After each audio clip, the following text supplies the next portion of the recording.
अब नारद जी ने एक बड़ा ही सुंदर प्रश्न सनकादिकों से किया। सनकादिकों से कहते, महाराज मैं ये तो समझ गया कि भगवान भागवत की कथा को सुनकर के कैसे ज्ञान वैराग्य स्वस्थ हो जाते हैं, पर मैं ये भी जानना चाहता हूं कि क्या भागवत किसी पापी को भी तारती है? क्या किसी पापी का उद्धार भी भागवत में सामर्थ्य है कि किसी पापी का भी उद्धार कर दे? हंसने लगे सनकादिक। अरे नारद जी, तुम पापी की बात करते हो, हम कहते हैं अपने जीवन काल में जिसने कभी पुण्य ना किया हो और मरने के बाद यदि वो भागवत की कथा को सुन ले, मरने के बाद यदि वो भगवान की कथा को सुन ले, तो वो भी जीवन में मुक्ति को प्राप्त कर लेता है। तो जीते जी कोई भगवान की कथा सुन ले तो उसे कैसे मोक्ष नहीं मिलेगा? हमारे पास तो एक ऐसा उदाहरण है जिसने मरने के बाद भागवत की कथा सुनी और उसका कल्याण हो गया। सनकादिक कहते हैं, नारद जी ऐसी भागवत की कथा है। नारद जी ने कहा, हमारा तो कोई प्रमाण है आपके पास इसका कि भागवत कथा सुनने से मरने के बाद भी लोगों को मुक्ति मिल जाती है? सनकादिक कहते, सुनो, आज हम आपको एक सुंदर इतिहास सुना रहे हैं और ये इतना सुंदर इतिहास है कि इसके सुनने मात्र से पापों की हानि हो जाती है। अत्र ते कीर्ते श्याम इतिहासं पुरातनम् यस्यः श्रवणमात्रेण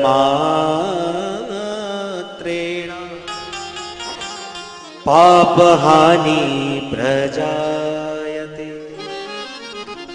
ये इतना सुंदर पावन इतिहास है ऋषियों, किसके सुनने मात्र से पापों की हानि हो जाती है। एक बार प्रेम से कहो, श्री राधे। सुनाई नहीं दे रही आप लोगों की आवाज? जोर से कहो, श्री राधे। ध्यान से सुनना ऋषियों। एक तुंगध्वज नाम की नदी के किनारे एक पंडित जी रहते थे जिनका नाम था पंडित आत्मदेव शर्मा। इतने विराट विद्वान थे, महाराज द्वितीय भास्कर के समान इनकी ख्याति थी। भगवान सूर्य के समान तेज इनके माथे पर चमकता था। बस कमी थी तो एक ही बात की कि इन पंडित जी के घर में कोई संतान नहीं थी। पंडित जी तो बहुत सीधे साधे थे, पर ऋषियों पर इनकी जो पंडितानी थी वो बड़ी खतरनाक। जितने सीधे साधे पंडित जी, उससे विपरीत इनकी पंडितानी। कैसी थी बता रहे। बोले, लोक वार्ता रता क्रूरा प्रायशो बहुजल्पिका शूरा च ग्रह कृतेषु कृपणा कलह प्रियः। कैसी थी? बोले, लोक वार्ता, लोगों की चुगली करना, लोगों की बुराई करना इसका पहला काम।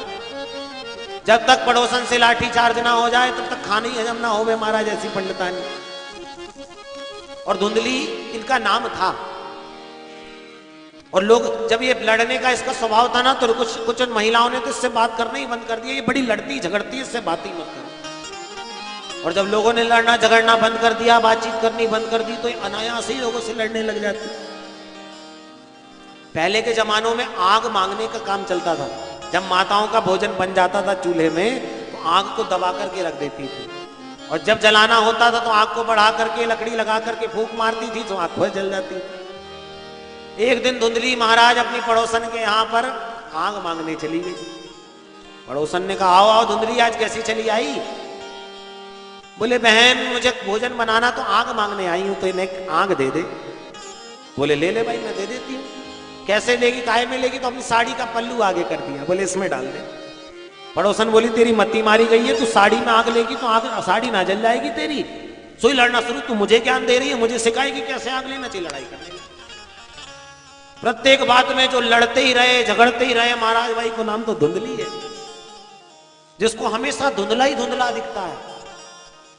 देखो, स्थिति दो होती है, या तो एकदम अंधेरा हो तो कुछ भी ना दिखे, या पूरा उजाला हो तो सब कुछ साफ साफ दिखे। पर ये स्थिति वो होती है जब धुंधला धुंधला, जिसको अपन कहते हैं, जिसमें ना ठीक से उजाला है ना ठीक से अंधेरा है, उसे हम धुंधला धुंधलापन कहते हैं। तो इस धुंधली भी इसी प्रकार की थी, पड़ोसन से लड़ने लग जाती। जब तक पड़ोसन से 3-4 बार लड़ना ले खाना हजम ही ना हो महाराज। पर भोले वाले पंडित जी ऐसी पंडितानी से भी अपने जीवन का यापन करते हुए जीवन को चला रहे थे। घर में किसी बात की कोई कमी नहीं, बस एक ही काम की दिक्कत कि घर में कोई संतान नहीं है। एक दिन तो पंडित जी के मन में इतनी व्यथा हुई, इतने दुखी हुए कि गृहम त्यक्त्वा वनं गतः, घर को त्याग करके वन में चले गए और वन में जाकर के बैठ करके रोने लगे। हे राम राम भगवान, न जाने मेरे किस जन्म के पाप उदय हुए जो मुझे ये दिन देखने को पड़ रहे हैं। मुझे कोई संतान भगवान ने नहीं दी। बैठे बैठे पंडित जी रो रहे थे कि अचानक एक महात्मा वहां से जा रहे थे। महात्मा ने मोटा सा यज्ञोपवीत ब्राह्मण के गले में देखा, समझ गए कोई ब्राह्मण है, हो सकता है भगवान की कृपा पाने के लिए रुदन कर रहा हो। जाकर के ब्राह्मण ने पूछा, अरे पंडित क्यों रोते हो?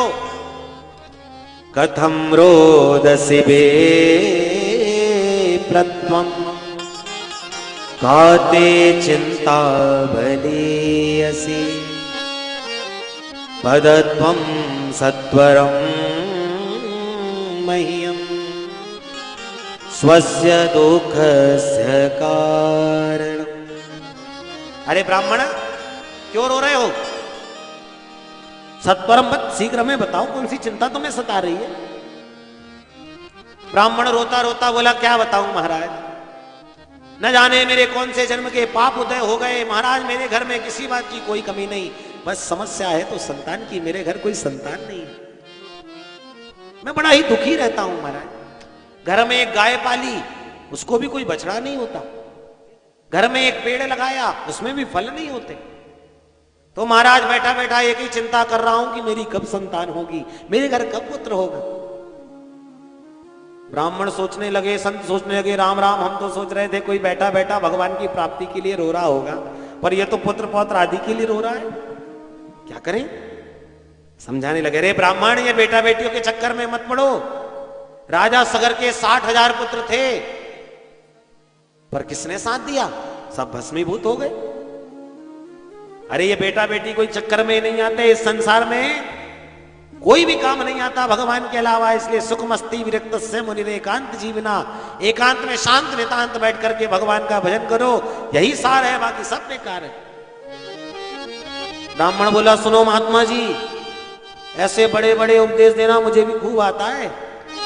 अरे तुम बाबा बैरागी पिता बनने का सुख जानती क्या हो आप? छोटे छोटे बच्चे पापा पापा मम्मी मम्मी कह के तुतला तुतला के बोलते हैं, इतना अच्छा लगता है, कानों में रसगुल्ला सा घुल जाता है। तुम बाबा बैरागी क्या जानो बेटा बेटियों का सुख? महात्मा जी, मैं तो बैठा बैठा एक ही प्रार्थना कर रहा हूं कि मेरा कोई संतान हो जाए, मेरी कोई पुत्र हो जाए। ब्राह्मण समझा रहे, अरे देखो देखो पंडित, ये सब अच्छी बात नहीं है। पर ब्राह्मण ने तो जिद लगा के रखी, नहीं महाराज मुझे तो संतान चाहिए। ध्यान से ब्राह्मण के मस्तिष्क की रेखा संत ने पढ़ी, महात्मा ने पढ़ी और कहने लगे, रे ब्राह्मण, तेरे मस्तिष्क की रेखा बता रही कि इस जन्म में नहीं, अपितु 7 जन्मों तक तेरे इस भाग्य में संतान के योग नहीं है। सप्त जन्मावधीतम पुत्रो नहीं बचे। अब तो और भी ज्यादा दुखी हो गया। राम राम, अभी तो मेरा दुख इतना था कि मेरी संतान नहीं, और आपने तो 7 जन्मों की बता के मेरे दुख को और भी बढ़ा दिया। अब मैं यही सिर को पटक करके अपने प्राणों को त्याग दूंगा, और जब मैं मरूंगा तो मेरी मरने की ब्रह्म हत्या आपको लगेगी महाराज। महात्मा सोचने लगे, राम राम, लेना एक ना देना दो। हम अपने काम से जा रहे, अपने काम से आ रहा भैया, हम अच्छे भले अपने काम से राम जा रहे थे और खामा का ब्रह्म हत्या हमने मोल ले ली। हमें क्यों ब्रह्म हत्या लगेगी? बोले महाराज मेरा दुख अभी छोटा सा था कि मेरी कोई संतान नहीं, पर 7 जन्म का बता के आपने मेरे दुख को डबल कर दिया, इसलिए अब मैं अपने प्राणों को त्याग के यही मरूंगा और इसका फल आपको मिलेगा। अब तो महाराज महात्मा घबरा गए। घबराने से कहने लगे, नाना ब्राह्मण ऐसा कुछ मत करना भैया, हम भगवान से प्रार्थना करते तेरे घर जरूर संतान होगी। तुरंत झोली से फल निकाला और फल को निकाल करके ब्राह्मण की झोली में डाल दिया। हे ब्राह्मण, ये फल को ले जाके अपनी पत्नी को खिला देना, यदि भगवान ने चाहा तो तेरे घर निश्चित रूप ही संतान होगी। ब्राह्मण तो प्रसन्न हो गए, वाह महाराज, मैं जानता था यदि आप जैसे महात्मा प्रसन्न हो जाएं तो सारी समस्या को दूर कर सकते हैं। अच्छा महाराज, अब ये बताइए कि मेरी पत्नी जब इस फल को खाएगी तो इसमें कोई नियम धर्म तो नहीं करने पड़ेंगे? महात्मा कहते हैं एक टाइम भोजन करना, भूमि में शयन करना, ठाकुर जी का पूजन करना। यदि ये 2-4 नियम तेरी पत्नी ने किए तो तेन पुत्रोति निर्मला, बड़ा सुंदर बेटा हो जाएगा। ठीक है महाराज। पंडित जी आनंद से झूमते हुए दौड़ते हुए प्रसन्न होकर के आए। अरे मेहर सुनती हो, जल्दी बाहर आओ, क्या लाया हूं देखो। धुंधली दौड़ी दौड़ी आई, क्या लाए हो? बोले फल लाया। बोले महाराज आवाज तो ऐसे लगा रहे थे जैसे मेरे लिए 9 लाख का हार लेकर के आए हो। ये फल का मैं क्या करूंगी? क्या फल नहीं देखी मैंने कभी, ले जाओ। पंडित जी बोले अरे पंडितानी, ऐसा वैसा फल नहीं है, महात्मा का प्रसाद है। एक महात्मा ने मुझे प्रसन्न होके दिया है। यदि इस फल को तूने खा लिया तो हमारे घर निश्चिंत संतान होगी, बेटा होगा। ओहो ऐसा है? बोले हाँ। अच्छा तो महाराज देखो, मैंने अभी नहाया नहीं है। सबसे पहले मैं स्नान करूंगी, ठाकुर जी का पूजन करूंगी, फिर भगवान को भोग लगाऊंगी, और जब प्रेम से सब कुछ हो जाएगा फिर प्रेम से पाऊंगी। पर देवी पा जरूर लेना, देखो संत का प्रसाद है, छोड़ना नहीं। बोले हाँ महाराज जरूर। पंडित जी तो ऐसा कह करके निकल पड़े और मोहल्ले में बैठ बैठ के गीत गाने लगे। अब देखना 9 महीने बाद हमारे घर में भी किलकारी गूंजेगी, अब देखना 9 महीने बाद मेरे घर में भी बेटा होगा। पंडित जी तो ऐसा कह के निकल गए। धुंधली फल लेकर के बैठ गई। खाऊं कि ना खाऊं, खाऊं कि ना खाऊं, न जाने कौन से बाबा ने पागल बना दिया, न जाने कौन से बाबा बैरागी के चक्कर में पड़ गए। फल खाने से कोई बेटा बेटी होते। सोच ही रही थी कितने में धुंधली की पड़ोसन आ गई। अरे बहन धुंधली तू बड़ी परेशान लग रही है, क्या बात है? बोले क्या बताऊं बहन, मेरे पतिदेव आज पता नहीं कौन से जंगल में चले गए और उन्हें कौन से बाबा बैरागी मिल गए और ये फल दिया, कहते हैं कि इस फल को खाने से बेटा हो। अब तू ही बता बहन, फल खाने से कोई बेटा बेटी होते? पड़ोसन समझदार थी, कहने लगी देख बहन, संत महात्माओं का कोई भरोसा नहीं, हो ना हो भगवान की कृपा हो जाए, इस फल को खाने से तेरे यहां बेटा हो जाए। धुंधली बोली अच्छा बहन तू कहती है तो मैं फल को खा लेती हूं, पर मैंने सुना है कि जब मैं इस फल को खा लूंगी तो मैं तो गर्भवती हो जाऊंगी ना। बोले हाँ, और जब मैं गर्भवती हो जाऊंगी तो फिर मेरा तो मैंने सुनी हो कि जब माताएं गर्भवती हो जाती है तो उनका पेट बड़ा हो जाता है। बोले हाँ सुना तो तूने ठीक। और ये राम राम, जब मेरा पेट बड़ा हो जाएगा तो सारा ही अकेला जो घर का काम में संभाल लेती तो गृह कार्यम कथम भवे, घर के कामकाज कौन करेगा? धुंधली पड़ोसन बोली तू इतनी चिंता काहे को करती है, तू काम की चिंता मत कर, तू फल को खा ले सब हो जाएगा, चिंता मत कर। अच्छा तू कहती है तो मैं फल खा लेती हूं, पर बहन मैंने तो सुनी हूं जब माताएं गर्भवती हो जाती हैं तो वो तो कहीं भाग भी नहीं पाती, कहीं दौड़ भी नहीं पाती। पड़ोसन बोली तो तुझे कहां दौड़ना भागना है, देखो तो घर में रहना। अरे नहीं नहीं, कहीं मेरे घर में आग लग गई और यदि आग लग गई और मेरे पेट में बच्चा रहेगा तो मैं तो भाग भी नहीं पाऊंगी, और जब मैं भाग नहीं पाऊंगी तो मैं तो जलूंगी, मेरे पेट में पलने वाला बच्चा भी जल जाएगा। दैवाद घाटी ब्रजेत ग्रामे पलाय गर्भणी कथम। अब बताइए, पड़ोसन कहती तू ज्यादा दिमाग मत लगा, चुपचाप फल को खाती क्यों नहीं, ना तेरे घर में आग लगी, ना तुझे कहीं भागना है, ना कुछ करना। अच्छा बहन तू कहती तो मैं फल खा लेती हूं, पर मुझे काम की बड़ी चिंता है, अकेली पूरे घर का काम संभाले तो कौन करेगा मेरा काम? पड़ोसन बोली देख ज्यादा काम की चिंता है तो जब हम अपनी ननद बुआ बनने वाली होती तो ननद को बुलाना ही पड़ता है, तो तू अपनी ननद को बुला लेना कुछ दिनों के लिए, वो तेरे साथ रह जाएगी और प्रेम से फिर तू उसके साथ काम करवा लेना। जैसी ननद की बात सुनी बोली ननंदा संगर, अरे ना ना ननद की तो बात ही मत करियो, मेरी ननद के भरोसे यदि एक दिन भी मैंने घर छोड़ दी तो मेरी ननद महा चोटी है, सबरा घर ही साफ कर जाएगी, ननद के भरोसे घर नहीं छोड़ सकती।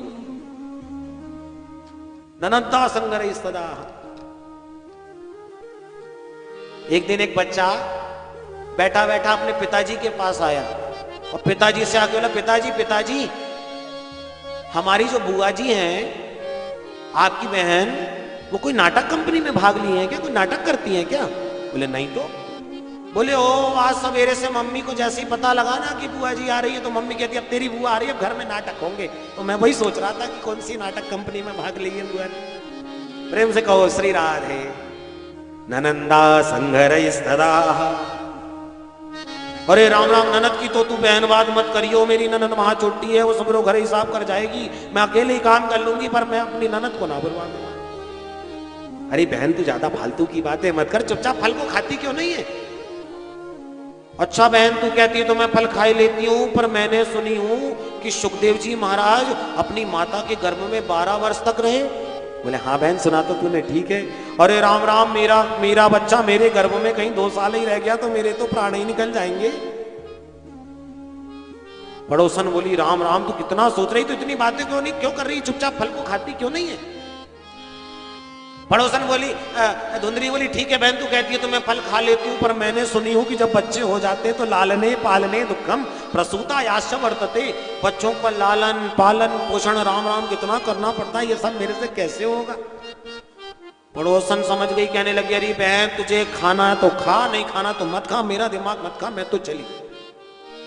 और शुभ श्री सनकादिक कहते नारद जी एवं कुतर्कयो तत्फलम नैव भक्षितम्। इतने कुतर्क धुंधली ने किए, इतने कुतर्क किए कि आप इस फल को खाया ही